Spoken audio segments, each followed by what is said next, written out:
Hi, sixth grade. I want to go over today's lesson. It's all about water and the earth. We're going to be answering two questions. How does water affect climate, and how does water affect the land around us? We're then going to do a water choice board where you're going to get to choose 3 articles to learn more about. And I'll talk about that at the end. There is a quiz over Friday. This is a mini unit, and so instead of doing a big test, we're just doing a smaller quiz. You can find today's notes if you go into Unit 2. Today's Wednesday, and then if you click on here, it'll take you to these notes. You could also just write it down. Again, we're answering these 2 questions. The first question is, how does water affect the climate? Climate is the like a summary of what a region's weather is like over a longer period of time. Water heats and cools more slowly than land. This is why when you're walking on the beach in the middle of the afternoon, the sand will feel really hot on your feet, but the water still feels cooler. They're still receiving the same amount of sunlight, but the water, it takes more energy to heat up water than it does to heat up the land. So because of this, areas near large bodies of water like oceans have more mild temperatures, and this just means that the winters are warmer and the summers are cooler than areas that are not by a large body of water like an ocean. The second question we're answering today is, how does water affect the land? And the water affects the land by weathering, and weathering is simply the breaking down of rock, and there's mechanical and chemical weathering. You may have learned this in elementary school, and you may have learned how the wind and humans affect weathering. Today we're just focusing on how water affects weathering. First, we're going to talk about mechanical weathering. Mechanical weathering is simply water grinding away surfaces and breaking things down that way. That's how the Grand Canyon was formed. Over millions and millions of years, the Colorado River carved the Grand Canyon, and it's not something we can observe. It doesn't happen overnight. It takes tens of millions of years to happen. Here's another example. If you've ever gone to a lake or a river or the beach and there's round rocks, that's because of mechanical weathering. The water's moving the rocks. It's making them tumble around and hit other things, and the water is running over them, and it creates a smooth surface. So these started out as jagged, but because of mechanical weathering in water, the rocks will become smooth eventually. This is a cool example. So this was a boulder, and it's sheared in half. And this happened because of something we call ice wedging. It started as a small crack, water gets in it, and when it gets cold, the water freezes. Remember we said when water freezes, it expands. So when it expands, it's going to be pushing that rock apart. And this happens day after day after day after day.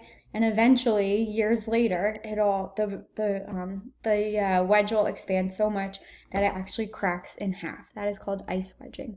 Another way that water can affect the land through mechanical weathering is through glaciers. Glaciers are massive hunks of ice that we find in the coldest parts of our Earth, and they actually flow. And when they flow, it's super slowly. Again, we can't see it with our eyes, but glaciers flow and they actually scrape the rock below it, and that causes these scrape marks that you can see. So that was mechanical weathering.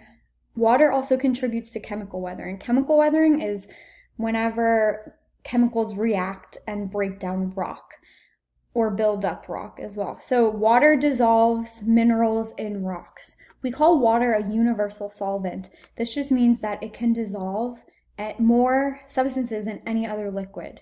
And that's why it's so important for us, because when it dissolves nutrients, it brings it into our cells, where normally those nutrients would be too big to cross the cell membrane, but if they're dissolved in water, they can cross the cell membrane. So water can actually dissolve minerals in rock, and it can deposit it. That's how these stalactites form. That's an example of chemical weathering. The ocean is salty because of chemical weathering and because water dissolves minerals in rock. One of those minerals is salt, and as water is running off from erosion, it carries that dissolved salt and deposits it in the ocean. And then when that water from the ocean evaporates, the salt is left behind, and it carries more and more salt because the salt doesn't evaporate, only the water does. That's why the ocean is so salty. The last thing I want to talk about is chemical weathering and acid rain.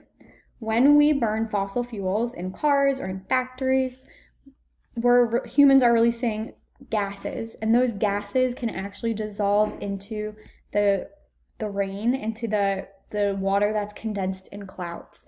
And when it dissolves, it forms an acid. And that's acid rain. And it's not something that can burn your skin. It's too diluted to burn your skin. But over time, when that acid rain hits rocks, especially like limestone, it can wear away. It can and so here's some examples. If you've ever been to an old cemetery, you've seen the tombstones. That's a result of both there could be some mechanical weathering, but also acid rain, that chemical weathering, that breaking down of rock. All right, so that's it for the new information that we are giving you about water. This next step is fun. It's a choice board, so you get to choose how you learn. So you're going to go to today's folder. You're going to click on choice 2, water choice board. When you click into it, it'll bring you to a slide presentation. What you're going to do is click 3 of these, any 3. It'll take you to a Google form, and you are going to complete the Google form. And the Google form has all the instructions. So this is just a nice, neat way to lay out all 9 Google forms. It's up to you to choose 3 out of the 9. At least you could do more if you want. And here's an example. How big is the ocean? It will take you to a Google form, and that Google form is going to have the directions. So you're going to watch a video, answer the questions, go to this website, make observations. Each one has different tasks, but they're all in Google Forms. And so the most important thing is that when you're finished, you have to make sure you press the submit button. Make sure you are always pressing the submit button at the very end, and that's how we are going to receive and grade your work. When you're done, you can put, this is helpful if you put the water droplets over the ones that you've chosen, so we know which Google Forms to go back and look at. All right, if you have questions, you're welcome to email me. This is going to be due on Thursday after class. So you're going to have today asynchronous, so Wednesday asynchronous time, and Thursday asynchronous time.